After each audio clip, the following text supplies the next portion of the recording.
Out there in cyberspace. Isn't this planet, isn't this world, isn't it just so beautiful? I, I look around and everything is so beautiful. I mean, poets write about that. It's so gorgeous to be alive. Even the gods don't have that. Our life can end at any second. The gods don't know that bliss of our life. It's so beautiful. It's so wonderful. Hey, this poem here, Emily Dickinson, I like her a lot. She lived alone. She dressed in white dresses all the time. She inherited a little money and she kept to herself. And she never got married. Emily Dickinson. And when she died, they found, I don't remember, 1,753 poems, original poems, and good ones. And this one is about life, and I like it a lot. It says, this quiet dust. You know, we're dust. Thou art dust, and unto dust shalt thou return. This quiet dust was, gentlemen and ladies and lads, young guys and girls, was laughter and ability and sighing, romance and pretty dresses and curls.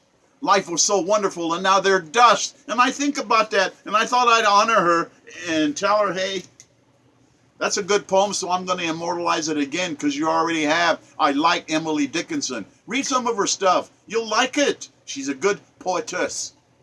Well, I wrote a sonnet about what she's talking about. Sonnet number 1169.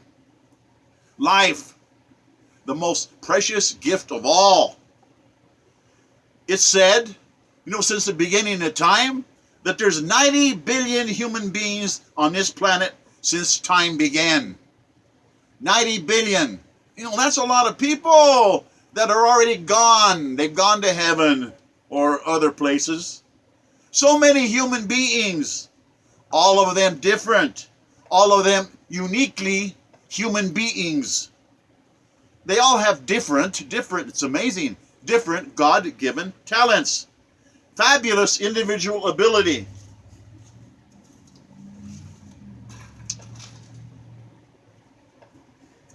It's amazing that our DNA is so different, completely different, as is each skull.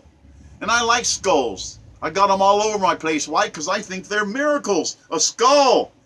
Forensic people can flesh out a skull. They can take a skull and put meat on it. And you're seeing a miracle. The skull itself. From just that skull, they can tell just what you look like. And I'm telling you, each skull is that different. It's God. God's made us all different. And it's wonderful to be a part of it. Just think, one skull, different from all others that ever existed before. My hero, Shakespeare, he's my idol, William Shakespeare. In sonnet number 84, I tell this to my grandkids all the time. No greater praise is there than this, that you alone are you. One and only you. Vous êtes nul autre, the French say, you and no other. Your individuality's kiss. You're an individual, and your individuality is kissing you with your talents. Individual differences. Powerful distinctions between one another. They're all God's gifts. Angels are assigned to us to help us. They're all around us. They protect us. Our own guardian angel. Holy bliss. Human beings take in vain. They don't understand their own uniqueness, how precious that is. They waste their talents. They fall into indolence, laziness, never listening to their consciences. It is written, I didn't write it, youth is a blunder, middle age is a struggle, and decrepit old age is a tragic regret. Laziness is eternal. It's like stupidity. Stupidity can't be fixed. Ron White, the comedian, the great comedian, he says you can't take a pill for being stupid. There's no class. That stupidity cuts clear to the bone. And people want to be stupid, I guess, because they don't want to use their talents and their skills. They don't want to learn. Well, life is to be lived without taking foolish, unnecessary risks. You don't want to risk your precious life. Why do some people, though, They don't like even being alive. They die at 30 and they get buried at 60. 30 years of just life. I don't appreciate it.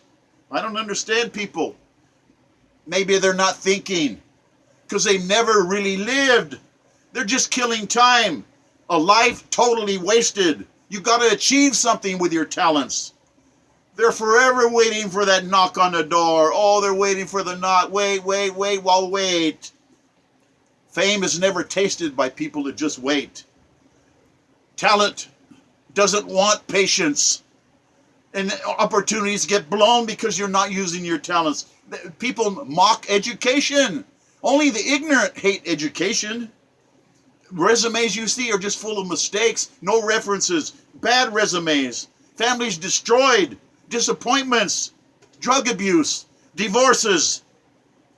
And you get old, and you're just in the way, and you're facing death with trembling apprehension, fear, stress, and neuroticism. You're near the end, and you're trying to make amends, and you're coming up dry because it's too late. Alcoholism, self-immolation, you burn yourself up. Poetic advice, and I like this a lot. Why? Edna St. Vincent Millay, she died young, and she said, "I wish I were alive again to kiss the lovely rain, the fantastic ecstasy of drinking with my eyes every beautiful silver slanting line of the rain, to catch the freshened, fragrant breeze from God's drenched and beautiful apple trees." You know this world is just too beautiful. It's too pretty to ever leave. This life is so precious. Edna St. Vincent Millay, I like to say it. That's a good poem. She died at age 58. That's too young. Far too young to depart. She saw gorgeous beauty in all she experienced as high art. We don't realize we are all miracles. Our souls are miracles. Our hearts are miracles. They're all so different.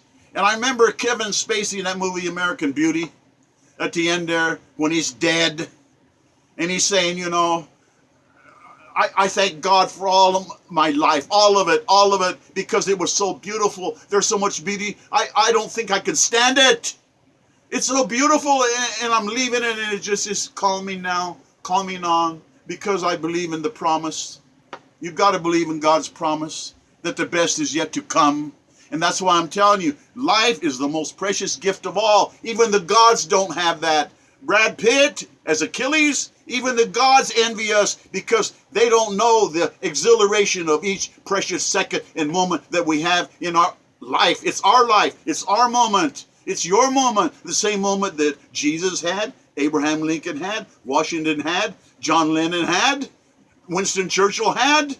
Okay? It's your moment now. And it's gone. Well, you got to do something with it. Achieve something with it. Life is so precious. It's God's most precious gift of all. And I wish the best for all of you out there. God bless us, everyone. Au revoir, mes amis.